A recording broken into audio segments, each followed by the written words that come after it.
সরল দোলকের সর্বোচ্চ বেগ v max equal to omega A. এই সূত্রটি সবার জানা থাকলেও v max equal to √2g L minus √এল square minus X square, v max equal to √2g L 1 minus cos theta, v max equal to 2√gl sine theta by 2। এই সূত্রগুলো অনেকেরই অজানা। সরল দোলকের সর্বোচ্চ বেগ কখন কোন সূত্র ইউজ হবে, থিটা থাকলে কীরকম হবে, থিটা না থাকলে কীরকম হবে, তিনটা কন্ডিশনের মাধ্যমে পুরো জিনিসটা আমি তোমাদেরকে খুব সুন্দরভাবে বুঝিয়ে দিয়েছি। গুচ্ছ বিশ্ববিদ্যালয় ভর্তি পরীক্ষায় প্রশ্ন যদি খুব কঠিন হয় বা স্ট্যান্ডার্ড করার চেষ্টা করে, তাহলে ফিজিক্স থেকে এই সরল দোলকের কনসেপ্ট 100% শিওর টাকা আসবে। এটা অলরেডি যশোর বিজ্ঞান প্রযুক্তিতে 15-16 সেশনে আসছে এবং ঠিক একই কনসেপ্টের প্রশ্ন জাহাঙ্গীরনগর বিশ্ববিদ্যালয়ে 23-24 সেশনে এসেছিল। আসসালামু আলাইকুম প্রিয় শিক্ষার্থীরা, তোমরা যারা বিজ্ঞান বিভাগ থেকে গুচ্ছ বিশ্ববিদ্যালয়ের জন্য নিজেকে প্রস্তুত করতেছো, আজকে তোমাদের জন্য খুব সুন্দর একটা কনসেপ্ট একদম A to Z basic to advance খুব সুন্দরভাবে শিখিয়ে দিব। সো আমরা সবাই জানি সরল দোলকের ভিম্যাক্সের সূত্র হচ্ছে ওমেগা এ। এই সূত্রটা সবাই মোটামুটি জানি এবং মুখস্থ রাখি। দেখো এই সূত্রটাকে আর কিভাবে লেখা যায়, থিটা থাকলে কীরকম হবে, থিটা না থাকলে কীরকম হবে, এই কন্ডিশনগুলো অনেকেরই অজানা। সো দেখো এই সূত্রটা আমরা কয়েকভাবে মডিফাই করতে পারবো। রিসেন্টেই যশোর বিজ্ঞান প্রযুক্তিতে এইখান থেকে খুব কঠিন একটা প্রশ্ন বা স্ট্যান্ডার্ড প্রশ্ন এসেছে। সো এবারের ভর্তি পরীক্ষায় কিন্তু চলে আসতে পারে এই কনসেপ্ট থেকে। সো একটু গুরুত্ব দিয়ে দেখো Vmax equal to omega A. এই সূত্রটাকে আমরা একটু যদি মডিফাই করি তাহলে এইভাবে লিখতে পারবো। আমরা সবাই জানি যে ওমেগার কিন্তু দুইটা সূত্র আছে। ওমেগার সূত্র হচ্ছে বেসিক সূত্রটা √k/m, এটা আমরা সবাই জানি, কিন্তু ওমেগাকে এটাও লেখা যায় √g/l। সো আমরা যদি এই ওমেগার জায়গায় √g/l লিখি তাহলে কিন্তু এইটা দিয়েও আমরা ম্যাথ সমাধান করতে পারবো। তাহলে দেখো ওমেগা এ লিখতে পারবো, আবার √g/l * a এটাও লিখতে পারবো, আবার ওমেগার জায়গায় √k/m * a এটাও লিখতে পারবো আমরা। ঠিক আছে? সো এটা একদম বেসিক ফরম্যাট। কিন্তু এখন যদি থিটা থাকলে কিরকম হবে, আবার থিটা যদি না থাকে তাহলে কিরকম হবে। সো দেখো আমরা একদম ভিডিও শুরুতে এই সূত্রগুলো কিন্তু দেখছি যে v max equal to √2g L minus √L square minus x square, Vmax equal to √2gl 1 minus cos theta, Vmax equal to 2√gl sin theta by 2। এখন তোমরা একটু আমাকে কমেন্ট সেকশনে জানাবা এই তিনটা সূত্র কার কার সাথে পরিচয় আছে, অর্থাৎ তোমরা এই সূত্রগুলো দিয়ে প্র্যাকটিস করছো কারা কারা। অধিকাংশ শিক্ষার্থীরাই কিন্তু এই সূত্রগুলোর অনেকেই কি করে যায়, অ্যাভয়েড করে যায় যে ভাই হাতে ক্যালকুলেশন এখানে তো অনেক টাফ, রুট থাকলে কিরকম হবে, আবার সাইন আছে, কস আছে, এগুলো তো হাতে ক্যালকুলেশন সম্ভব না। আমি তোমাকে আজকের ভিডিওতে এই জিনিসগুলো খুব সুন্দরভাবে দেখাই দিব। দেখো সবার আগে আমি যদি তোমাদেরকে বলি যে ভাই সরল দোলকের আমরা একটা সরল দোলক অঙ্কন করে নিছি। এই সরল দোলক থেকে আমরা সবাই জানি কি ভাইয়া, যে এটা হচ্ছে সরল দোলকের একদম বিস্তার পয়েন্ট x = a অবস্থান, এটা হচ্ছে x = 0 অবস্থান। তাহলে সরল দোলককে যখন আমরা দেখো এই সাম্য অবস্থান বা মধ্য অবস্থান থেকে টেনে আমরা বিস্তার অবস্থানে নিলাম, ধরো আমার এইটা সরল দোলক ছিল, আমি টেনে কি করছি এইখানে নিয়ে গেছি। তাহলে এখন এইখান থেকে যখন ছাড়বো তখন কি করব, এইখান থেকে যখন ছাড়বো তখন এইখানে একটা নির্দিষ্ট বেগে সামনের দিকে গতিশীল হবে না, যে ভাই এইখান থেকে ধরো আমার এইটা সরল দোলক, তাহলে এই যে এই আগে ছিল সাম্য অবস্থানে, এখন আমি টেনে এইখানে নিয়ে গেছি, তাহলে এইখান থেকে যখন আমি ছেড়ে দেবো তাহলে একটা নির্দিষ্ট বেগে এই বেশে আইসা দোল দিবে, তাই না? তাহলে দেখো যখন আমি এইখানে টেনে নিয়ে গেলাম, দেখো আমার সাম্য অবস্থান ছিল এইখানে, তাহলে এইখান থেকে এইখান পর্যন্ত আমি টেনে নিয়ে গেছি, তাহলে x দূরত্ব যদি আমি টেনে নিয়ে যাই, টেনে নিয়ে গেলে আমাদের কি এই যে দেখো এইখানে আবার h দূরত্ব উঠে গেছে কিন্তু সরল দোলকটা, ভালো মতো বুঝছো কিন্তু। তাহলে দেখো সাম্য অবস্থান থেকে x দূরত্ব টেনে নিয়ে গেছি আমাদের কিন্তু অলরেডি, তাহলে এই মধ্য অবস্থান থেকে দেখো h দূরত্ব কিন্তু আমাদের উপরে উঠে গেছে এই সরল দোলকটা। আগে ছিল এইখানে, যদি আমি একটু ডট ডট দিয়ে তোমাদেরকে দেখাই, দেখো আগে ছিল এইখানে আর এখন উঠে গেছে এইখানে, তাহলে এই যে এতটুকুই হচ্ছে h আমাদের। ওকে, আচ্ছা, তাহলে যে কোনো একটা সার্টেন উচ্চতায় উঠলে তাহলে ওর মধ্যে কোন শক্তি সঞ্চিত অবস্থায় থাকবে, বিভব শক্তি সঞ্চিত অবস্থায় থাকবে, তার মানে এখানে পাবো আমরা mgh। আবার যখন এইখান থেকে আমরা সরল দোলকটাকে ছেড়ে দেবো তখন তো একটা নির্দিষ্ট বেগে সামনের দিকে অগ্রসর হবে, তাহলে বেগ থাকলে অবশ্যই কি হবে, গতিশক্তি থাকবে, তার মানে এখানে আমরা পাবো ½ mv²। তাহলে আমরা শক্তির সংরক্ষণশীলতা থেকে আমরা বলতে পারবো যে ভাইয়া ½ mv² = mgh, দুইটা শক্তি সমান। তাহলে দেখো এখান থেকে আমরা m আর m কাটাকাটি করে দিছি, আর হাফটাকে পার করে দিলে এবং স্কোয়ারটাকে পার করে দিলে v = √2gh পাচ্ছি আমরা। তার মানে আমাদের ভিম্যাক্সের, অর্থাৎ আমি তোমাকে যদি একটু কাস্টমাইজ করে বলি যে সরল দোলকের সর্বনিম্ন বিন্দু অতিক্রমকালে বেগ নির্ণয়, দেখো সরল দোলকের সর্বনিম্ন বিন্দু কিন্তু এইটা, আর এটা মানেই কিন্তু সাম্য অবস্থান বা মধ্য অবস্থান, আর এই সাম্য অবস্থান বা মধ্য অবস্থানে কিন্তু বেগ সর্বোচ্চ হয়। তার মানে এই সূত্রটা v = √2gh, এটাকে আমরা ভিম্যাক্সও বলতে পারবো। কারণ কি? কারণ সরল দোলকের সর্বনিম্ন বিন্দুটাই হচ্ছে আমাদের কি মধ্য অবস্থান বা সাম্য অবস্থান, আর এই সাম্য অবস্থান বা মধ্য অবস্থানে কি হয়, সরল দোলকের বেগ সর্বোচ্চ হয়। এটা আমরা একটা টেকনিকের মাধ্যমে কিন্তু শিখাইছিলাম তোমাদেরকে, বেগম সর্বোচ্চ। তাহলে বেগ গ থেকে গতিশক্তি, ম থেকে মধ্য অবস্থান, তার মানে এই মধ্য অবস্থানে x = 0 পজিশনে সরল দোলকের বেগ এবং গতিশক্তি দুইটাই সর্বোচ্চ হয়। ওকে, আচ্ছা তাহলে এই সূত্রটা দেখো আমরা খুব সুন্দরভাবে শিখে ফেললাম যে Vmax = √2gh। এখন এই সূত্র থেকেই এই তিনটা সূত্র চলে আসবে, এই সূত্র থেকে এই তিনটা সূত্র চলে আসবে। কিভাবে? চলো একটা বার দেখে আসি। দেখো আমি তোমাদেরকে একদম খুব সুন্দরভাবে তিনটা কন্ডিশন বুঝাই দিব। যদি গুচ্ছ বিশ্ববিদ্যালয়ের পরীক্ষার ফিজিক্স কোশ্চেন কঠিন হয়, তাহলে এইখান থেকে যদি আসে, যতই ঘুরে পাশে আসুক না কেন, তোমরা ইনশাআল্লাহ 100% শিওর থাকো উত্তর করতে পারো। আমি সেইভাবেই তোমাকে শিখাই দিব। দেখো কেস 1-এ আমি তোমাদের জন্য কি লিখছি, যে ভাই থিটা যদি না থাকে, তাহলে ধরে নাও এখানে দেখো, এখানে কি ওই যে আগের চিত্রটার মতোই দেখো থিটা নাই, তার মানে আমরা এই সরল দোলকটা x = 0 অবস্থান মধ্য অবস্থান থেকে আমরা x = বিস্তার অবস্থানে নিয়ে গেছি, x = a অবস্থানে।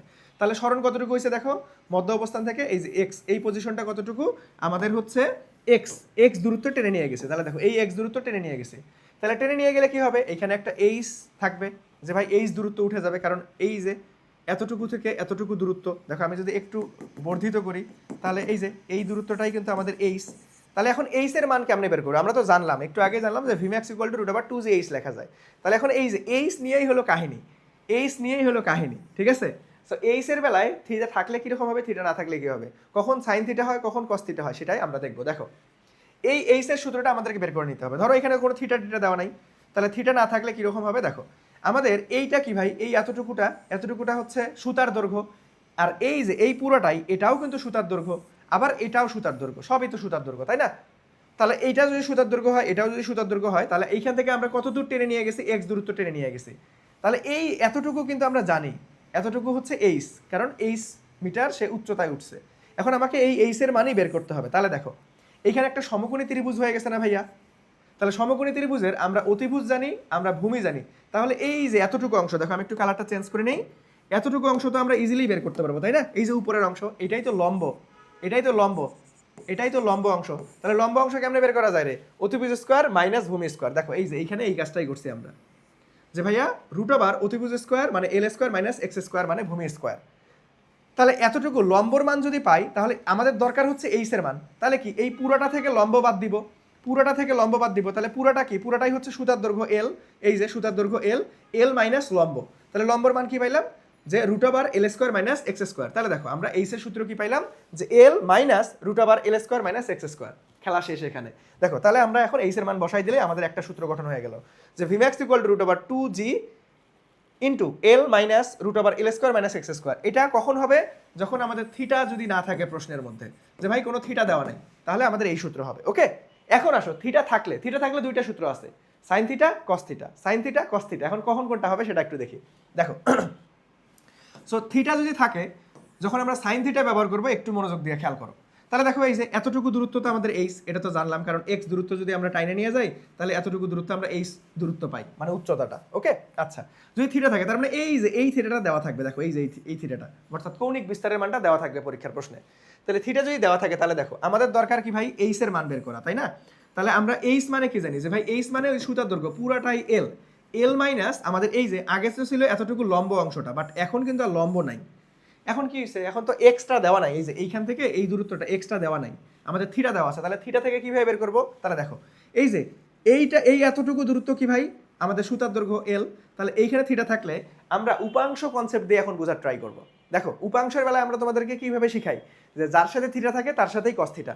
তাহলে দেখো এই যে এই জিনিসটা যদি এল হয়, এই জিনিসটা যদি এল হয়, তাহলে এর সাথে থিটা আছে, তাহলে এই পুরো উপাংশটা কত হবে বলতো, এল কস থিটা, কারণ যার সাথে থিটা তার সাথেই কস থিটা হয়। তাহলে এটা কি হবে, এল কস থিটা। তাহলে দেখো, তাহলে আমরা কি পুরোটাই জানি হচ্ছে এই এতটুকু থেকে এতটুকু, এই পুরোটাই কি ভাই সুতার দৈর্ঘ্য এল। তাহলে এল থেকে এল কস থিটা বাদ দিলেই আমরা এইচ এর মান পেয়ে যাব। ঠিক একইভাবে দেখো এটা বের করছি, যে H = l minus L cos theta. তাহলে আমরা এখানে একটু কমন নিয়ে মডিফাই করছি, এল কমন নিচ্ছি, তাহলে 1 মাইনাস কস থিটা। তাহলে দেখো এখানে আমরা মান বসাই দিছি, যে ভাইয়া Vmax = √2gl 1 minus cos theta. Okay, আচ্ছা তাহলে আমরা এই সূত্রটা পেয়ে গেলাম। এখন দেখো এটা তো সাইন আমাদের কস গেল, এখন কসের জায়গায় সাইন আসলে কিরকম হবে? সো দেখো আমি এই সূত্রের রূপান্তরটা দেখাচ্ছি। দেখো ভিম্যাক্স ইকুয়াল টু কি পাইলাম আমরা? √2gl 1 minus cos theta. এখন এই সূত্র থেকে আমরা সাইনে কনভার্ট করতে পারবো কিভাবে? সো আমরা ত্রিকোণমিতিতে একটা সূত্র শিখছি কিন্তু, যে ভাইয়া 2 sin square theta equal to 1 minus cos 2 theta. এই সূত্রটা সবাই জানি না, ত্রিকোণমিতিতে আমরা কিন্তু শিখছি। এখন দেখো 1 মাইনাস কস থিটা এটাকে আমরা ফরমেশন করব সাইন 2 sin স্কোয়ার থিটাতে ফরমেশন করব। তাহলে দেখো এখানে 2gl আমরা এখানে লিখলাম যে 1 মাইনাস, এখানে তো সাইন থিটা কস থিটা আছে, কস 2 থিটা নাই, তাহলে আমরা বানাই নেব। দেখো আমরা থিটার জায়গায় দেখো এইভাবে বানাই যদি নেই 2 ইন্টু থিটা বাই 2, তাহলে দেখো এই 2 কাটলে ঘুরে উল্টে থিটাই থাকে।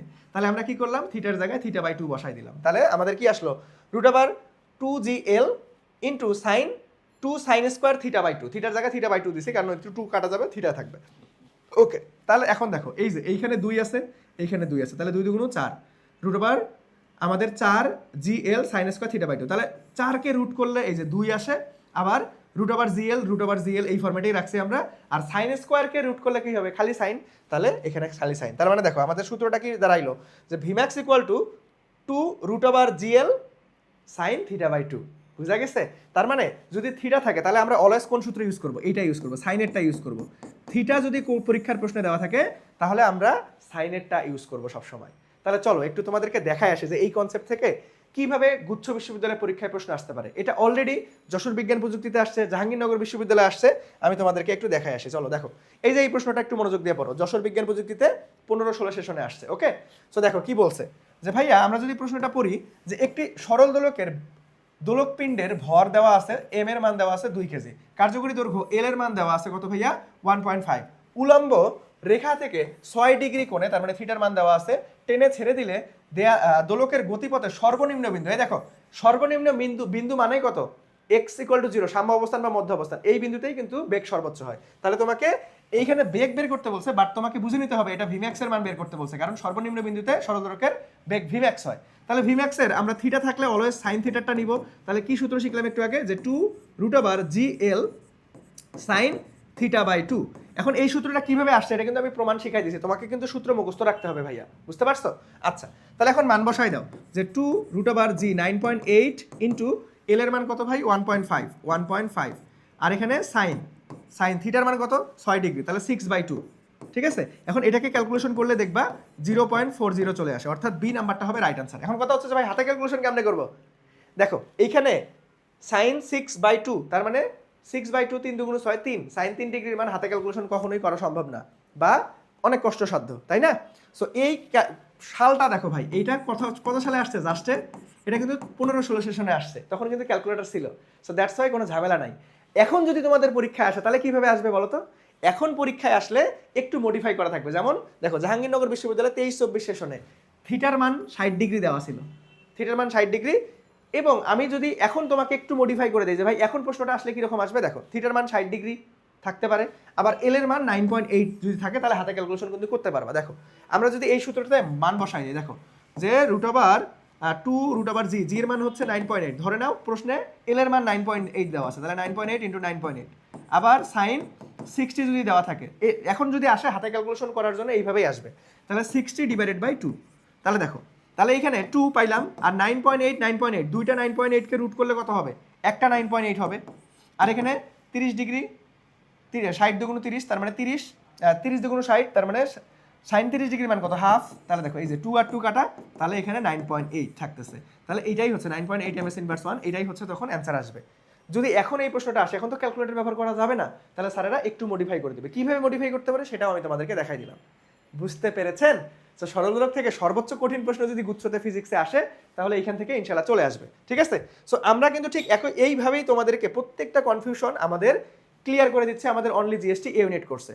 সো যারা আমাদের এই অনলি জিএসটি এ ইউনিট কোর্সে ভর্তি হতে চাও বা বিস্তারিত জানতে চাও, আমাদের আইএডুকেশন ফেসবুক পেজে মেসেজ করতে পারো, অথবা আমাদের হটলাইন নাম্বারে যোগাযোগ করে বিস্তারিত জেনে নিতে পারো। সো দেখা হবে নেক্সট আরেকটা ভিডিওতে। আল্লাহ হাফেজ।